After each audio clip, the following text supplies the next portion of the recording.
Hello and welcome to the third video in our St. Nicholas summer series. Welcome back to our incredible ancient church. This week we've got Florence Schechter, the founder of the Vagina Museum, who's going to talk about how Christianity has been obsessed with vulvas for a good few hundred years. It's great to have you here with us. Thank you so much. It's wonderful to be here. I'm really excited to do this talk because vulvas, as you can probably tell, do love them. And also I love their history. And something that people often kind of come to the Vagina Museum and they say, oh, I'm an artist and I make vagina art. Aren't I really cool and modern and contemporary? And I have to be like, there's actually like a 40,000 year tradition of having vulvas in art. And one of the most prolific periods was in fact medieval Christianity.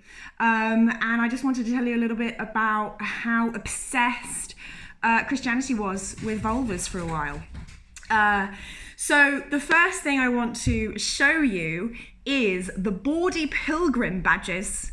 As you can see in this slide here, these are some examples from the British Museum.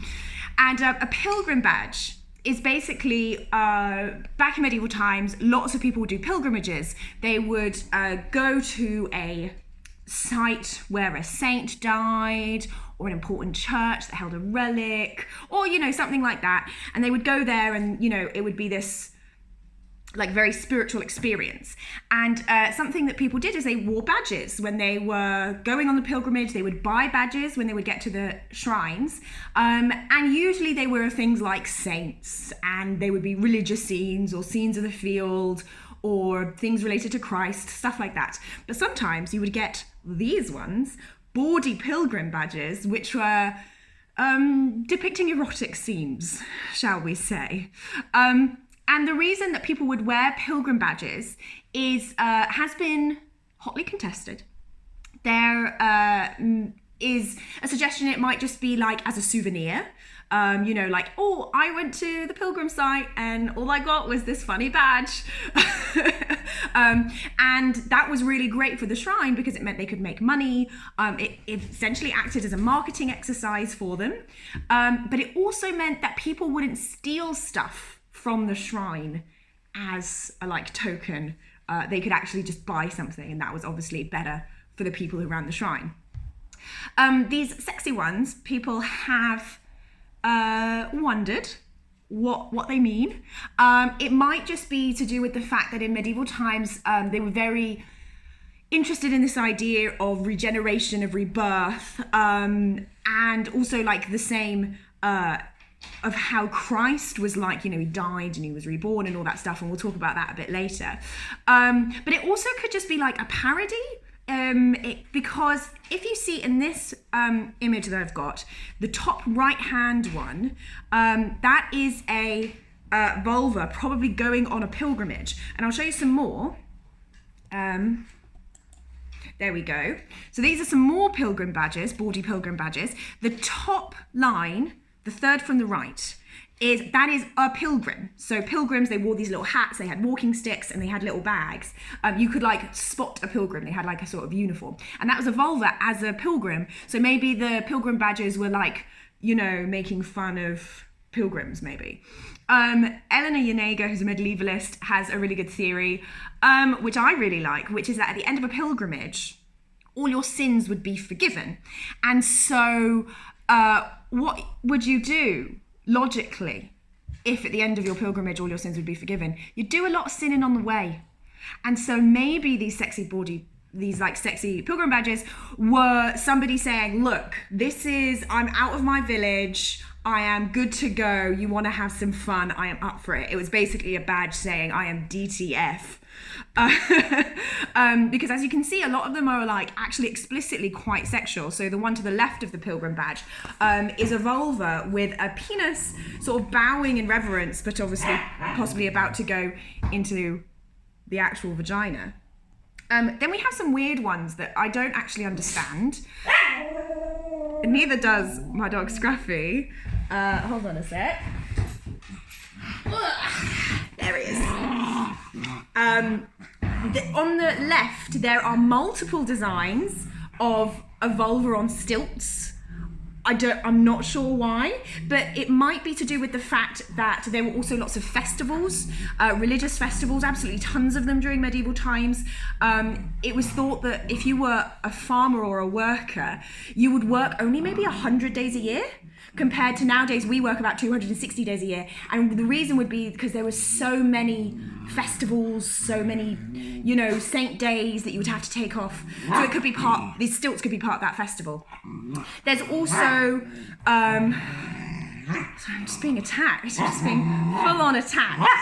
Yeah, the perils of working from home. What I really like about them is how much reverence is given to the vulva. For example, on the bottom there, second from the left, you can see a vulva that's being carried on like a bier on a, what they called, and the penises are the sort of servants carrying along the vulva as though she is a, high lady or a duchess or something. There's also in the bottom right hand corner a pussy going a riding, as it was called in the paper that I took this from, which is you can see it's a crowned vulva, so she's wearing a crown, riding on top of a horse, and she has a penis sword and a bow and arrow. And that was quite a popular motif. And then another one I don't understand is also the top right-hand one, which is a vulva climbing a ladder. Not entirely sure what that one means. There's also a very surreal one to the left of the pussy going a riding, which is a penis being roasted on a spit and a vulva grease trap, which is like extremely inventive, I have to admit. The long and the short of it is that these pilgrim badges have been found all over Europe. And because they were pretty cheap to make, a lot of them were made out of like cheap metal alloys, and they were poured into molds so you could mass produce them. And pilgrimage sites would make sometimes they would sell up to 100,000 a year. So these are pretty big business, and something you can count on humans to do is make something sexy. The second something gets invented or made, somebody makes porn out of it. It cannot be helped. Another theory of what these pilgrim badges might be about is they could be, specifically the Bawdy pilgrim badges, is they could be used as a amulet against disease and against disaster, to fend off spirits, that type of idea, which is something we also see in my next vulva example, Sheela-na-gigs. So Sheela-na-gigs, rather inappropriately, I think, are also a type of grotesque. They're not grotesque, in my opinion, but they are these carvings on the sides of churches of these people like holding open their vulva or showing off their vulva in a very exaggerated fashion. And they're found all over Europe, the highest density in Ireland, but they are found all over. So on the left, you can see a very, very famous example in Herefordshire. And I really like this example because Emma Rees, who wrote the book Vagina, Literary and Cultural History, which is a fantastic book that explores vulvas in art, in TV, in folklore, all these sorts of things. Vaginas became one of her interests because she went to visit this church with her husband, just as like a, touristy thing, go see a nice old church. And she saw this carving and she was like, oh my God, that is so cool. I have to know more about it. So she goes inside and she buys the little tourist info book about the church, and it's written by this guy in the late 1800s, and he talks about this carving, and it describes a man holding open his chest, and she's like, that's not a chest. Nah, that's not a chest. And it turns out it's actually a Sheela-na-gigs. So there are all these other examples. That middle one is from Ireland. The one on the right, which even has a butthole as well as the vulva, is in France. We've got this one on the left, which is in Spain. And then the one on the right, which has been taken off and put into a museum. And they were generally carved in the sort of late medieval period. And there's a few different theories of what they might be. And one of those theories is they might be a protective force on the church, using the vulva as a deflector of evil demons and spirits.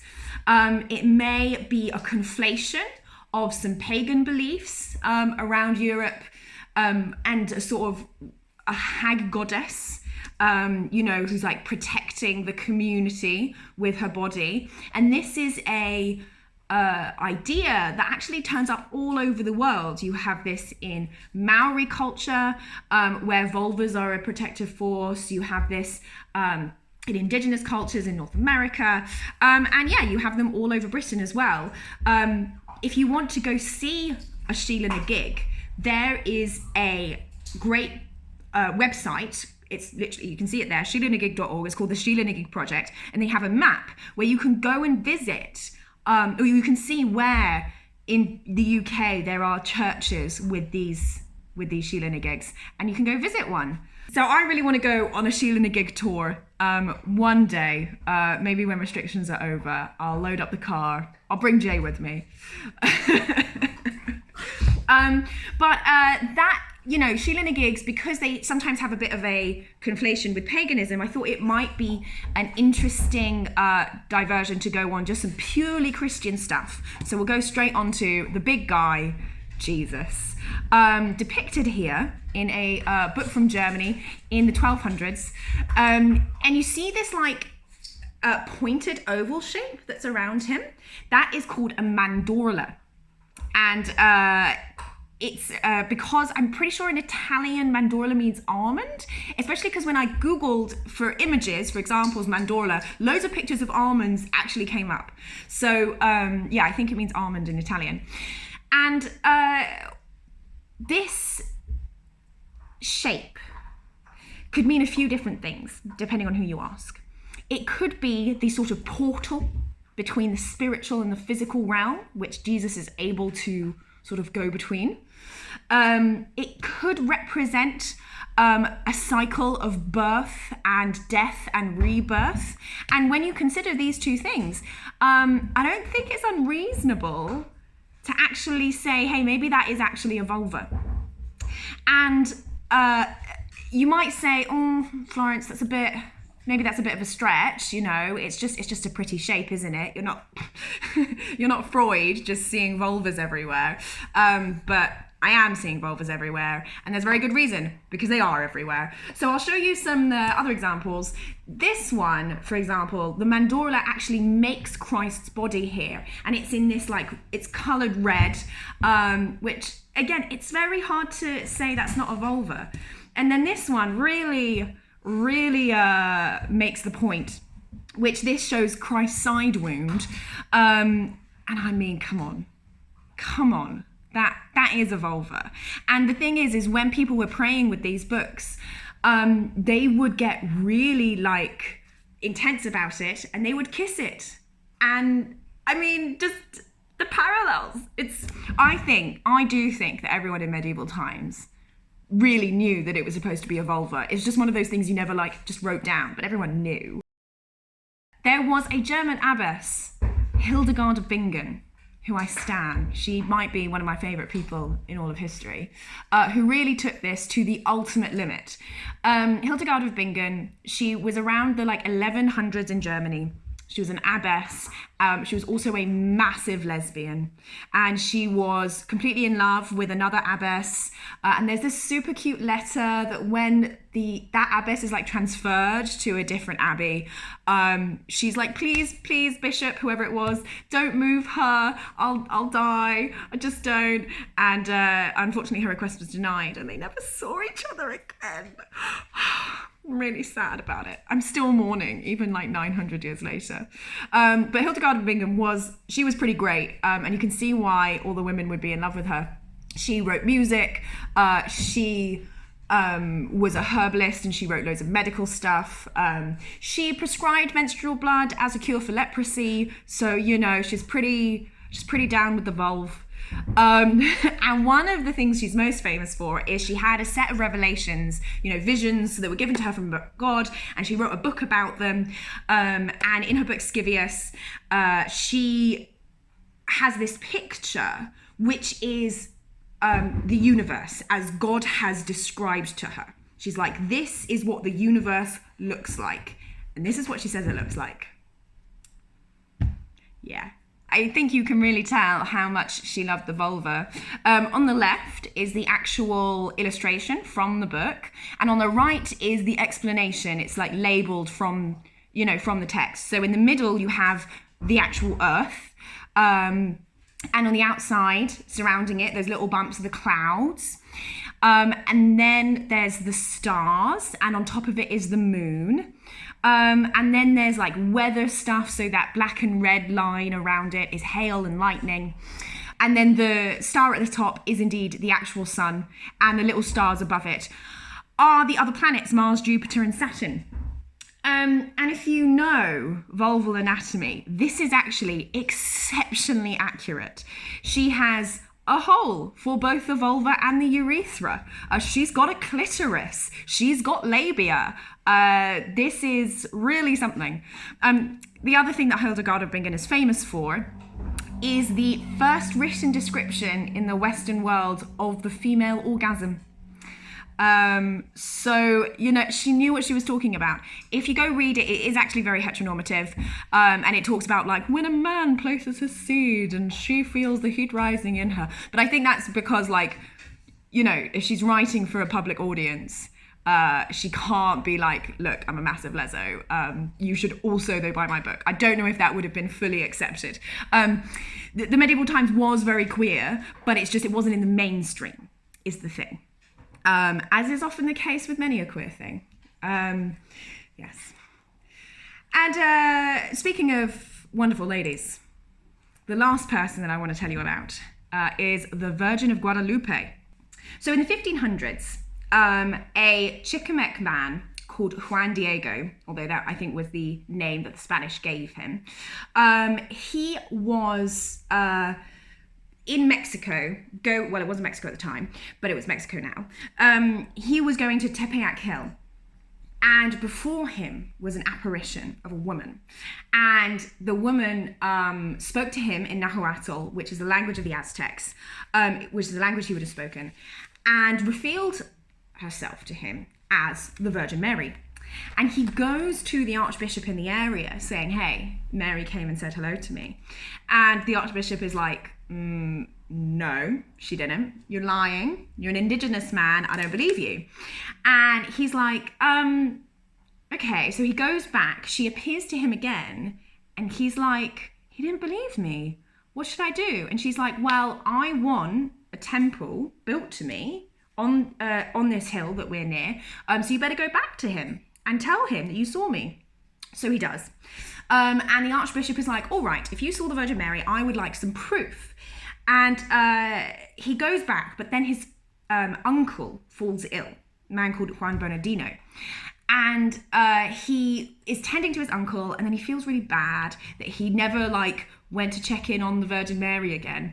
So he's walking back, and on his way, the Mary apparition comes to him again. And he explains the whole thing. You need to give me proof.